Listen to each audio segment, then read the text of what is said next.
వార్త ఇద్దరు నిన్న మొన్న కేసులు అయితేనే వాళ్ళది కేల్చిరు. నిన్న జీవన్ రెడ్డి లీజు వ్యవహారం సర్కార్ నేడు మల్లారెడ్డి భూముల రిజిస్ట్రేషన్లు సర్కార్ నజర్లో మరికొందరు గులాబీ నేతలు గత ప్రభుత్వంలో అధికార దుర్వినియోగం ఫోకస్ ప్రభుత్వ భూములు కాజేసిన ఇష్యూస్ పై దృష్టి నమోదైన కేసులో ఇన్వెస్టిగేషన్ స్టార్ట్.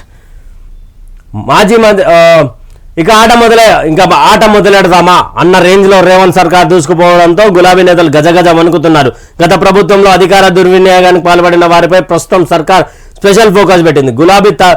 తాజాగా గులాబీ పార్టీ నేతలపై నమోదు అవుతున్న కేసులు ఇందులో భాగంగానేనా అన్న చర్చ ఇప్పుడు స్టేట్ వైడ్ గా సాగుతుంది. మొన్న ఆర్మూర్ మాజీ ఎమ్మెల్యే జీవన్ రెడ్డి లీజు వ్యవహారం పైన అదే నేడు మల్లారెడ్డి భూముల రిజిస్ట్రేషన్ల పైన కేసులు నమోదు కాగా రేపు ఎవరి పేరు బయటకు వస్తుందని సర్వత్రా ఆసక్తికరంగా మారింది. సిగ్గులేని మాజీ మినిస్టరు, మాజీ ఎమ్మెల్యే.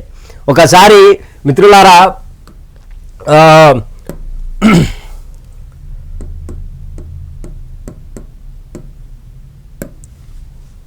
దాదాపు ఈయన పేరు గుమ్మడి నర్సయ్య, చాలాసార్లు ఎమ్మెల్యే గెలిచినటువంటి వ్యక్తి. అయినా కూడా ఒక అవినీతి, సొంత ఇల్లు ఏమిట్లకేమీ లేదు. తన బిడ్డ ఇప్పుడు ఉస్మానియా యూనివర్సిటీలో లెక్చరర్గా పనిచేస్తూ ఉంది మిత్రులారా. అదేవిధంగా ఇలాంటి నాయకుడు కావాలి తెలంగాణ రాష్ట్రంలో. ఆయన ఉమ్మడి ఆంధ్రప్రదేశ్లో పరిపాలన చేసినటువంటి నాయకుడు. ఇంకొక నాయకుడు చూపిస్తా మిత్రులారా మీకు. ఆయన పేరు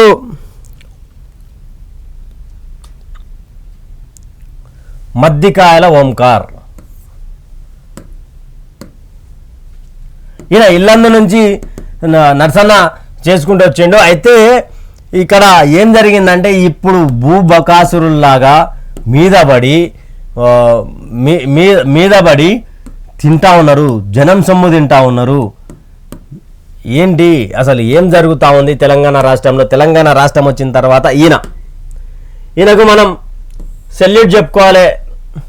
చరిత్రను మరవకూడదు. 5 సార్లు ఎమ్మెల్యేగా గెలిచిండు. అది ఎప్పుడెప్పుడు అంటే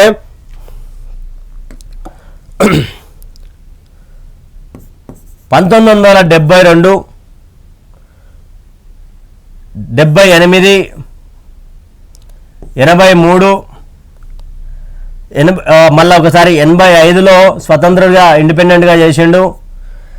అదేవిధంగా 89, 5 సంవత్సరాలు, 5 కాలాలు అంటే 25 సంవత్సరాలుగా ఆయన ఎమ్మెల్యేగా ఉండి, నర్సంపేట ఎమ్మెల్యేగా ఉండి, ఒకసారి ఎంసీపీ అయి ఉండి ఆయన అభ్యర్థిగా ఉన్న తర్వాత ఆయన అంటూ సొంత ఇల్లు లేని పరిస్థితి. ఆయనకు సొంత ఇల్లు లేదు. ఈయనకు కానీ గుమ్మడి నరసన్న కంటే తన బిడ్డకు పెద్దగా అయిన తర్వాత ఆయన దాదాపు 4 సార్లు ఎమ్మెల్యే గెలిచినటువంటి వ్యక్తి.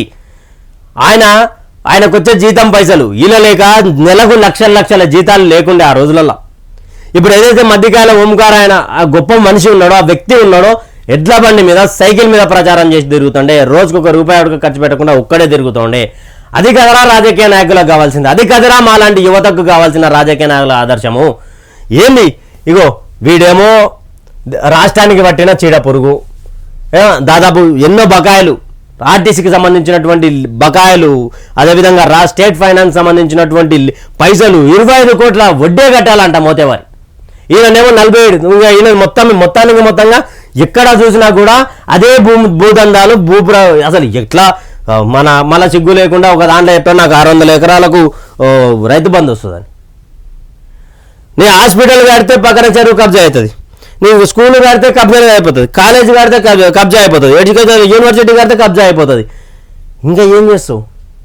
ఏంది అలాంటి నాయకులు ఎక్కడ? ఇలాంటి నాయకులు ఎక్కడ?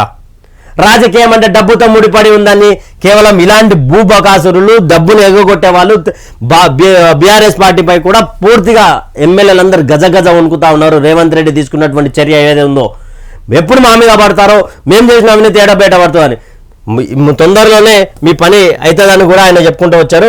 అదేవిధంగా